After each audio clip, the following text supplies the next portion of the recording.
Hello and welcome to Indus News Live from Islamabad. I am Hira Mustafa and these are the headlines.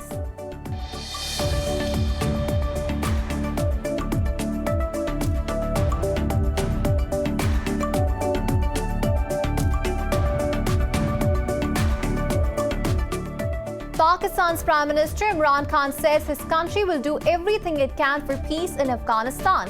Speaking alongside Afghan President Ashraf Ghani in Kabul, Khan reiterated that there is no military solution to the Afghan conflict. He called on all sides to take necessary measures for reduction in violence and also cautioned against those who could spoil peace efforts. Ghani said Kabul values its relationship with Islamabad and promised to visit Pakistan soon.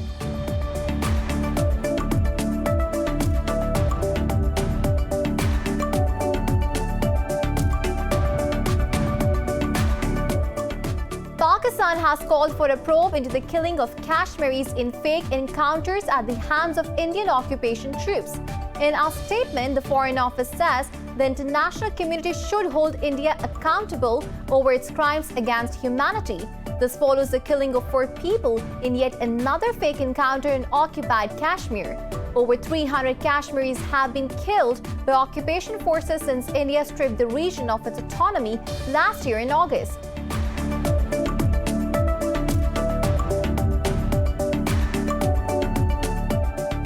U.S. Secretary of State Mike Pompeo has visited an Israeli settlement in the occupied West Bank, marking the first such visit by a top U.S. official. The trip to Sagot comes a year after Pompeo said the settlements did not contradict international law, reversing a long-held U.S. position.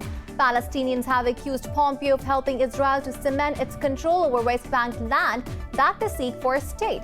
Pompeo also visited the occupied Golan Heights that Israel annexed from Syria in 1967.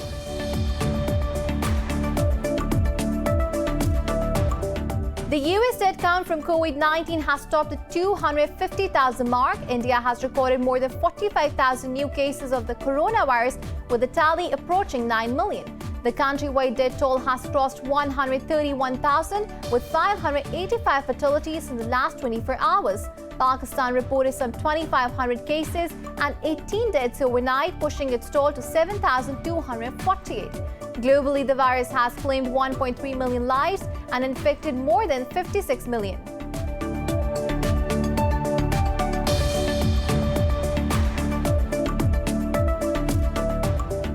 And in tennis, Russia's Daniil Medvedev beat Serbia's world #1 Novak Djokovic in straight sets to reach the semi-finals of the ATP finals. The Serb hit 24 unforced errors and 5 double faults in a loss to 4th seed Medvedev. Djokovic can still qualify for the last 4 if he wins his final round-robin match against Alexander Zverev on Friday.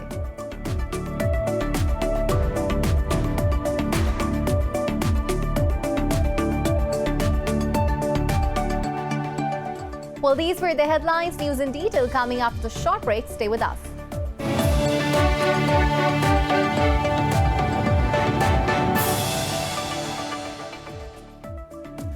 Welcome back, and now the news in detail. Pakistan's Prime Minister Imran Khan says his country will do everything it can for peace in Afghanistan. Speaking alongside Afghan President Ashraf Ghani in Kabul, Khan reiterated that there is no military solution to the Afghan conflict. He called on all sides to take necessary measures for reduction in violence and also cautioned against those who could spoil peace efforts. On his part, Ghani said the people of Afghanistan want nothing but peace. Ghani added that Kabul values its relationship with Islamabad and promised to visit Pakistan soon. Earlier upon his arrival, the Prime Minister was received by acting Afghan Foreign Minister Mohammad Hanif Atmar and other senior officials. He was accompanied by a high-level delegation, including Foreign Minister Shah Mahmood Qureshi and ISI Director General Lieutenant General Faiz Hamid. This was Prime Minister's maiden Afghan visit since assuming office in 2018.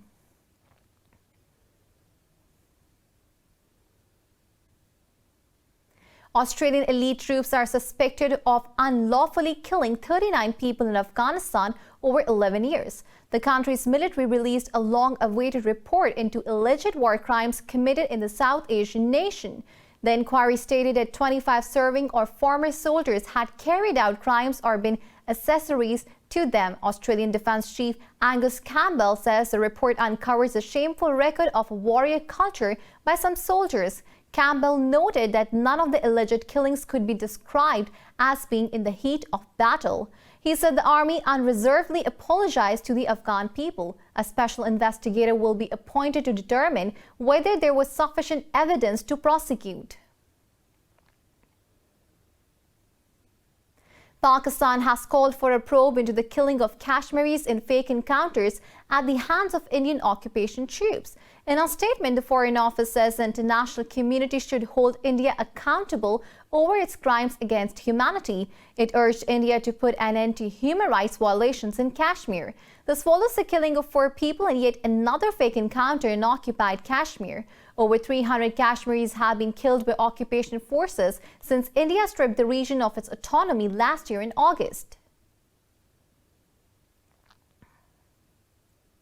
Pakistan's army says 2 soldiers embraced martyrdom as terrorists opened fire on a checkpost in South Waziristan. The army's media cell, ISPR, says another soldiers were injured in the incident near Pash Zarat. It identified the deceased as Havildar Matloob Alam and Sepoy Sulman Shaukat. The Inter-Service Public Relations says security forces responded promptly. It adds an operation is underway to clear the area.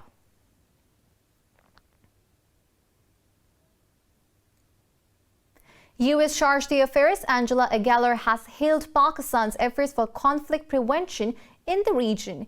Meeting Army Chief General Qamar Javed Bajwa in Rawalpindi, the diplomat acknowledged Pakistan's efforts for Afghan peace. Aguilar said the United States will continue efforts for the common cause of peace in Afghanistan. In a statement, the military's media wing said matters related to regional security also came under discussion. The Pakistan and Russian armies have concluded their joint military drill called Druzhba 5. The 2-week-long exercise was conducted at Terbila and National Counter-Terrorism Center in Pabbi. The 2 armies shared their experiences in the domain of counter-terrorism and displayed the highest standards of training. Russian ambassador to Pakistan, Danila Ganish, and other senior military officials were present at the closing ceremony. U.S. Secretary of State Mike Pompeo has visited an Israeli settlement in the occupied West Bank. This marks the first such visit by a top U.S. official.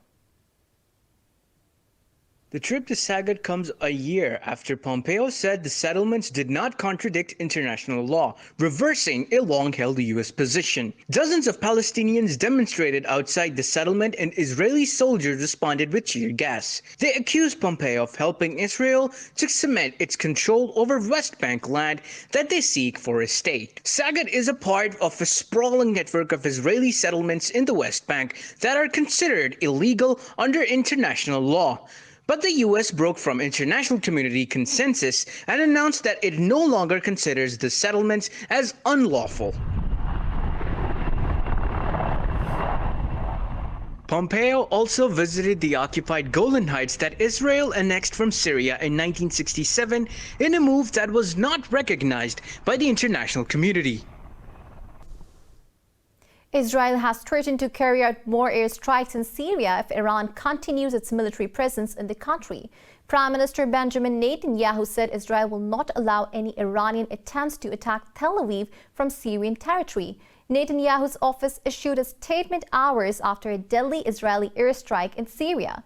This coincided with the visit of U.S. Secretary of State Mike Pompeo to Israel. Pompeo said Tehran's influence in the region is waning after the Abraham Accords. He said the Iranian regime will be ever more isolated until it decides to change its ways. In Thailand, Prime Minister Prayut Chan-o-cha has warned of using all laws against the protesters demanding his removal from office. The warning comes amid continuing rallies by anti-government protesters who are also demanding reforms to the monarchy. In a statement, the Premier said the government has been trying to find a peaceful way out of the conflict following legal procedures. But he said the situation is not easing and there is a tendency for the conflict to escalate. The Premier added that the government is ready to take action against demonstrators who break the law. On Wednesday, thousands took to streets yet again demanding the Prime Minister's resignation and reforms to the royal institution. The UK has announced its largest military spending boost in 30 years. Prime Minister Boris Johnson says the extra $21.8 billion will be to upgrade military capabilities. In a statement, Johnson said the world order is more competitive than at any time since the Cold War. He stressed Britain must be true to its history and stand alongside allies. Johnson said he took the decision even during the pandemic because defense of the realm must come first. He added the budget will be spent on pioneering new technology with plans for a new space command and artificial intelligence agency. The UK's current annual defense budget is over $55.4 billion.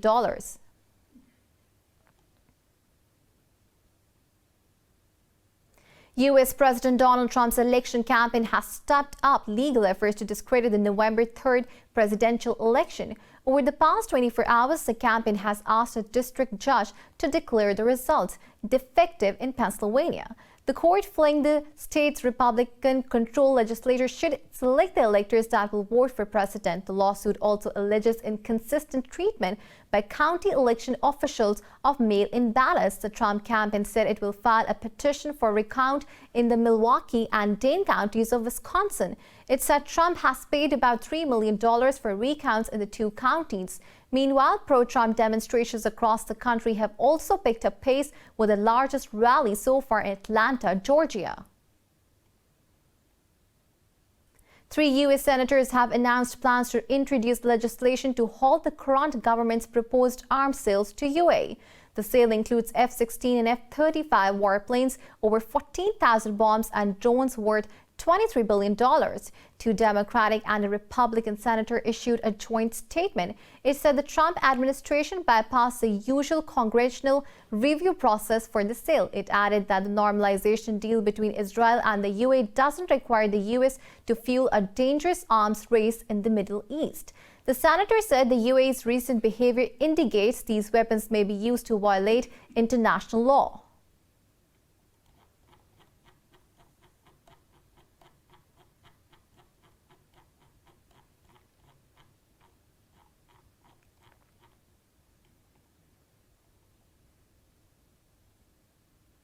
China has slammed a U.S. report on how Washington should confront and contain Beijing. Foreign Ministry spokesperson Zhao Lijian says the report has been concocted by Cold War forces. Lijian said the report exposes U.S. fear and unhealthy mentality about China's continuous development. Earlier, the U.S. State Department released a detailed report laying out a framework to contain China. The 74-page blueprint outlines steps the U.S. must undertake to address what it calls China's intent to revise the world order. The report recommended the U.S. should retain the most powerful military and re-evaluate its alliances.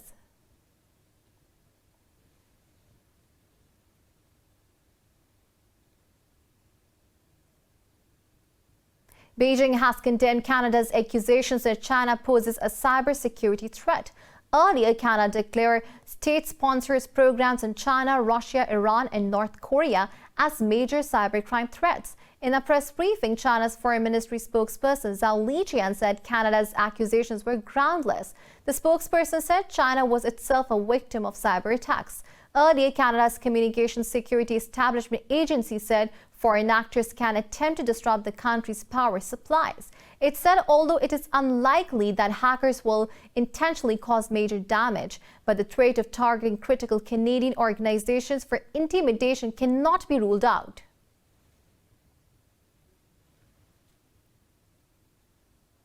And now it's time to take a short break. Stay with us.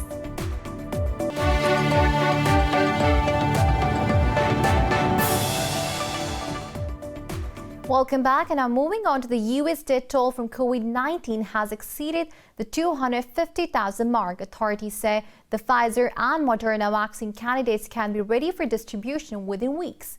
Globally, the virus has claimed 1.3 million lives and infected more than 56 million. More in the following report. Thousands of deaths and infections pile on as the world continues to grapple with the second wave of the novel coronavirus. In the US, the virus is now claiming at least one life every minute.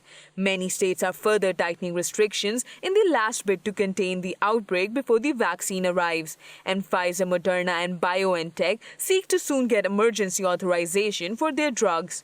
It's great news. I think it means a lot that there's an end in sight, and that that folks can remain disciplined in these kind of whatever. Hopefully just this winter, and then by springtime we'll be back in business. Over in Europe, Italy has reported 753 deaths overnight, its highest figure since the start of the second wave. Air France-KLM is preparing a test run to fly out dummy vaccine shipments in temperature-controlled conditions to the far-off regions. Meanwhile, the situation in Geneva remains tense with around 500 cases per day. Elsewhere, Russia's capital Moscow has turned the city's exhibition pavilion into a hospital as COVID-19 cases continue to rise.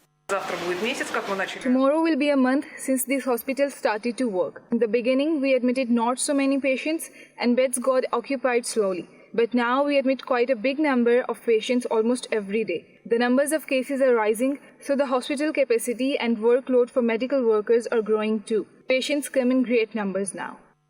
Japan's capital, Tokyo, has raised the alert level to the highest of the 4 stages after daily cases rose to a record high. In China, imported infections continue to emerge, while South Korea is striving desperately to cull new clusters. Meanwhile, India's death toll has risen to 585 to over 131,000, with the caseload approaching 9 million. Independent observers have disputed New Delhi's stance that the outbreak has slowed in India. In Pakistan, 18 people have lost their lives to COVID-19 overnight, raising the death toll to 7,248. The Health Ministry says just above 2,500 tested positive in the last 24 hours. The ministry said there are more than 32,000 active COVID-19 cases in the country. It said out of nearly 366,000 countrywide cases, more than 326,000 have recovered so far. The ministry said over 158,000 cases have been detected in the southern province of Sindh, while more than 112,000 in Punjab province. It added 1,535 patients across the country remain critical.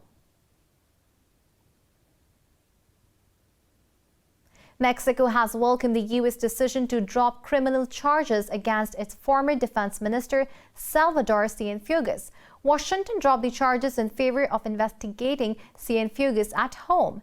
In a news conference, Foreign Minister Marcelo Ebrard termed the U.S. decision unprecedented. He said the move showed U.S. authorities respect Mexican sovereignty and its military. The Foreign Minister added Cienfuegos will be prosecuted in Mexico only if agreed by the judge in the case. The former defense minister faced drug and money laundering charges in the U.S.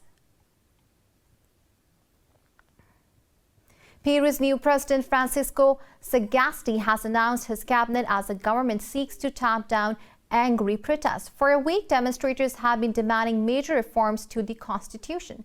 Sagasti appointed a legal expert, Violeta Bermudez, as the prime minister to head the 18-minister cabinet. The appointment of Sagasti after his conservative predecessor, Manuel Merino, resigned on Sunday has helped ease jittery markets. But hundreds of people still marched on the streets of the capital, Lima, demanding constitutional reforms to curb corruption.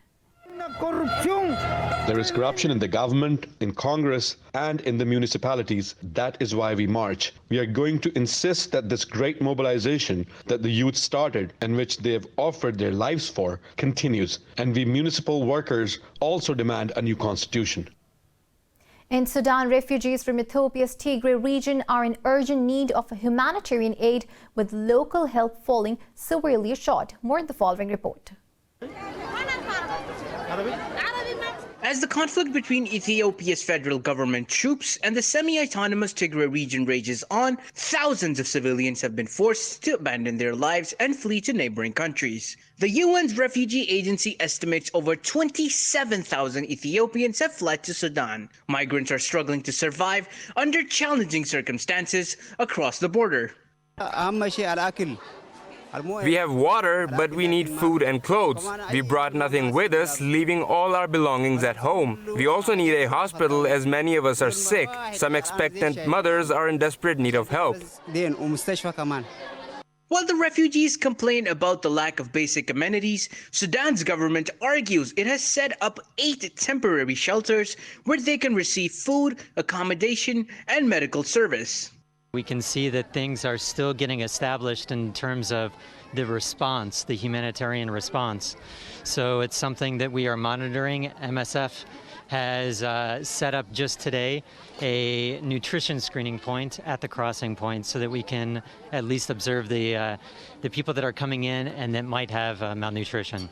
Sudan's Refugee Commission is calling for international support to avoid a large-scale humanitarian crisis. More news stories coming up after the short break. Stay with us.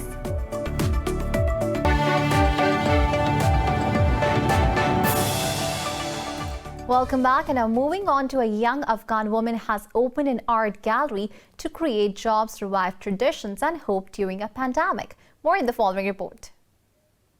In a small art gallery in Kabul, Marzia Panahi watches her employees apply paint to a framed felt canvas propped up against an easel. Panahi set up the Namad Gallery at the height of the coronavirus pandemic in September. She aimed to revive the use of felt in art to showcase her war-torn country's creativity and to try to create jobs for young people hit hard by the pandemic.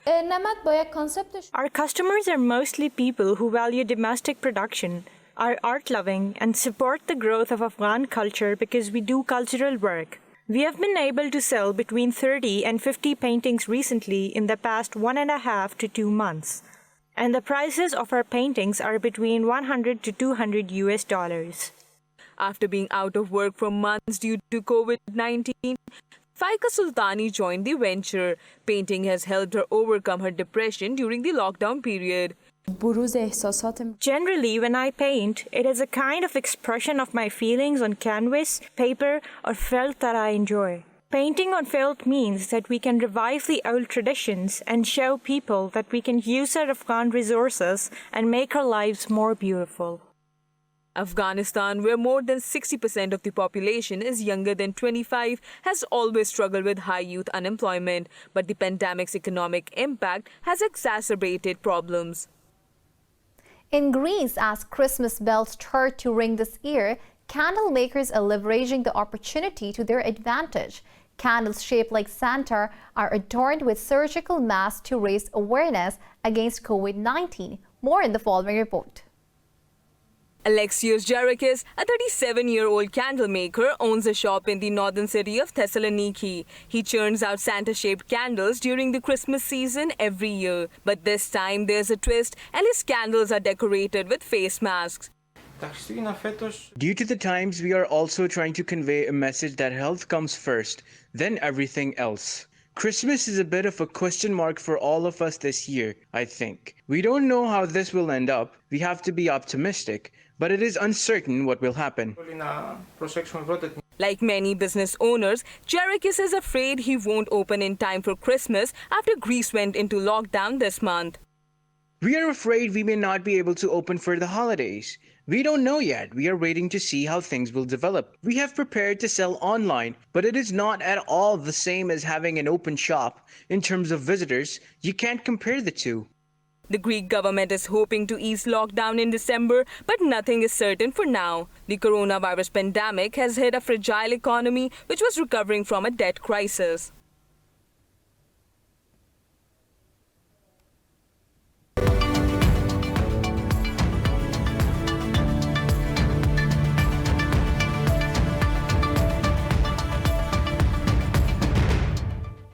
And now moving on to the business stories, U.S. stocks have opened lower as markets rally loses steam amid disappointing unemployment data and rising coronavirus cases. The Dow Jones Industrial Average and S&P 500 are trading marginally lower. The Nasdaq Composite Index is trading fractionally higher.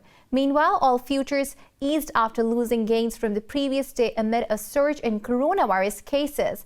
Tighter economic restrictions around the globe stoked fears over slower fuel demand, outweighing upbeat vaccine news.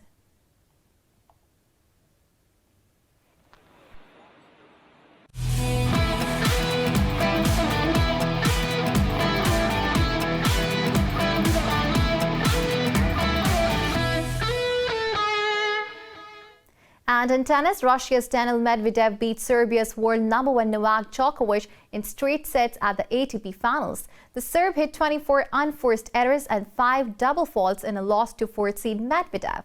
Djokovic got just one chance to break Medvedev's serve in the whole match, while the Russian converted 3 of the 8 break points. Djokovic can still qualify for the last 4 if he wins his final round-robin match against Germany's Alexander Zverev on Friday. Zverev earlier won 6-3, 4-6, 6-3 against Argentina's Diego Schwartzman.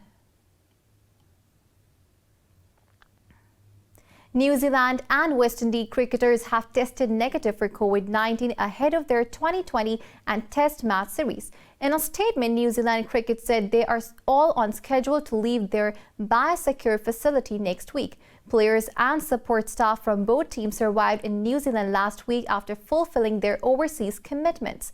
They were placed into a mandatory 14-day isolation on arrival and were subject to 3 periodic COVID-19 tests.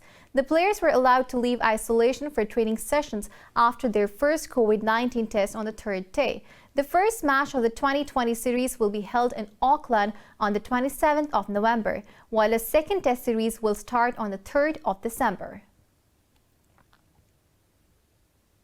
3 South African players are in isolation ahead of their limited overs series against England. In a statement, Cricket South Africa said 1 player tested positive for COVID-19, while the other 3 were in close contact with him. Names of the players have not been revealed. South Africa have not named any replacement for now, but 2 new players will join the group for the inter-squad practice matches. England will play 3 2020s and 3 one-day internationals from 27th of November. The English players were tested before departure and again when they arrived in Cape Town. Manchester City manager Pep Guardiola has agreed a new contract to extend his stay at the club. The new contract will run until the end of the 2022 and 23 season. In a statement, City chairman Khaldoon Mubarak said Pep's contract extension is the next step in a journey which has evolved over many years. The Spaniard has guided City to 2 Premier League titles, 3 League Cups and FA Cup since his arrival in 2016. Guardiola's current 5-year stay at City is his longest spell in charge of club since he began his managerial career in 2008. The 49-year-old managed Barcelona for 4 years and spent 3 years in charge of Bayern Munich before joining City.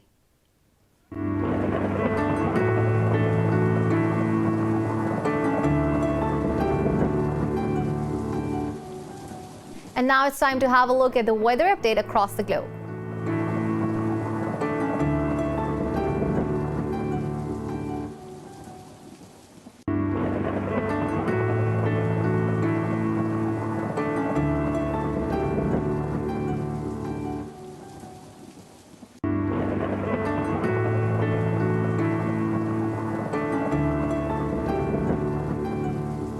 For the latest updates, you can follow us on social media at indus.news.